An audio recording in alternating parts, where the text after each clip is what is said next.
Hello दोस्तों, काफ़ी सारे लोगों के मन में ये क्वेश्चन होता है कि आखिर में ये जो बर्ड है ये करंट के वायर के ऊपर जब बैठती हैं तो इन्हें करंट क्यों नहीं लगता है। क्या इनके शरीर के अंदर कुछ अलग बदलाव होते हैं जिसकी वजह से इन्हें करंट नहीं लगता है कि कुछ अलग सा इनके अंदर रीज़न होता है। तो आज इस वीडियो में लास्ट तक बने रहिए, आपको पूरी तरीके से समझ में आ जाएगा कि इन्हें करंट क्यों नहीं लगता है। तो मैं संतोष, टेक दलील चैनल में आपका स्वागत है। तो चलिए स्टार्ट करते हैं। आइए समझते हैं कि करंट किस तरीके से काम करता है। सिंपली आपने देखा होगा कि आपके घरों में दो टर्मिनल जाते हैं, एक पॉजिटिव होता है और दूसरा नेगेटिव होता है, और उन दोनों को क्या करते हैं आपकी उस पे किसी भी लोड को अप्लाई करके, जैसे बल्ब हो गया चाहे वो फैन हो गया, उन दोनों टर्मिनल को कनेक्ट कर देते हैं और आपका जो लोड है वो काम करने लगता है। करंट जो है पॉजिटिव टर्मिनल से निकलकर नेगेटिव टर्मिनल की तरफ जाती है, क्योंकि करंट को निकलने का बस एक रास्ता चाहिए होता है जो कि पॉजिटिव से नेगेटिव की तरफ उसके निकलने का रास्ता होता है।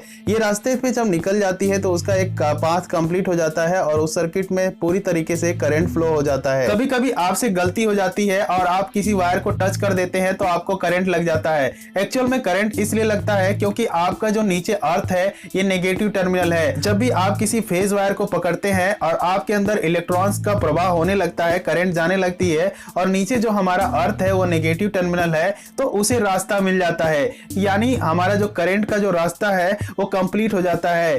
पाथ जब कंप्लीट होने पे हमको करंट लगने लगता है और हम करंट में फंसे रह जाते हैं। कभी कभी आप स्लीपर पहने होते हैं या चमड़े का चप्पल पहने होते हैं तो आपको करंट नहीं लगता है। स्लीपर एक तरीके का इंसुलेटर का काम करता है, जिसकी वजह से करंट का पाथ कंप्लीट नहीं हो पाता है और हमें करंट नहीं लग पाती है। कभी कभी आपने देखा होगा कि इलेक्ट्रीशियन जो है खंबे पे चढ़कर पॉजिटिव वायर को आपस में कनेक्ट कर देता है अपने हाथों से, तो आपको लगता है इसके अंदर कुछ अलग कला है या ये कुछ अलग कला जानता है, लेकिन ऐसा बिल्कुल भी नहीं है, क्योंकि वो बहुत ऊंचाई पे होता है और वो पॉजिटिव वायर को पकड़ता है और वो नेगेटिव से कनेक्ट नहीं होता है, जिसकी वजह से करंट का जो फ्लो होता है वो आपस में कनेक्ट नहीं हो पाता है और एक पाथ क्रिएट नहीं हो पाता, जिसकी वजह से करंट हमारा फ्लो नहीं हो पाता है और उसकी बॉडी में करंट नहीं जा पाता है, जिसकी वजह से इलेक्ट्रीशियन को करंट नहीं लगता है। आपने देखा होगा कि खंबे पे 2-3 वायर होते हैं, 2 फेज होता है, एक न्यूट्रल होता है, कहीं कहीं एक फेज एक न्यूट्रल होता है। तो जब बर्ड बैठी होती है तो सिंगल वायर पे बैठी होती है, यानी वो फेज पे बैठी होती है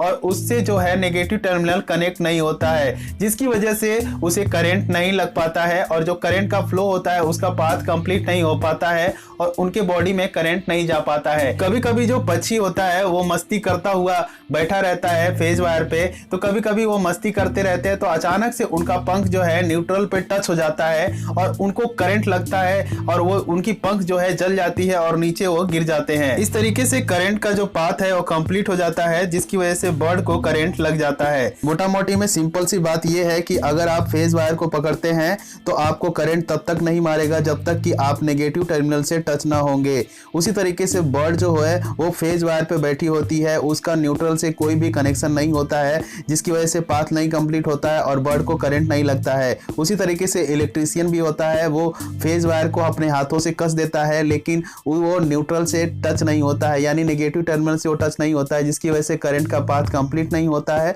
और उसे करंट नहीं लगता है। तो आप समझ गए होंगे कि बर्ड को करंट क्यों नहीं लगता है और किस तरीके से करंट काम करता है। वीडियो को लास्ट तक देखने के लिए आपका दिल से धन्यवाद। अगर ये वीडियो आपको इन्फॉर्मेटिव लगी तो वीडियो को लाइक करिए, चैनल को सब्सक्राइब करिए। मिलते हैं नेक्स्ट वीडियो में, तब तक के लिए जय हिंद, जय भारत।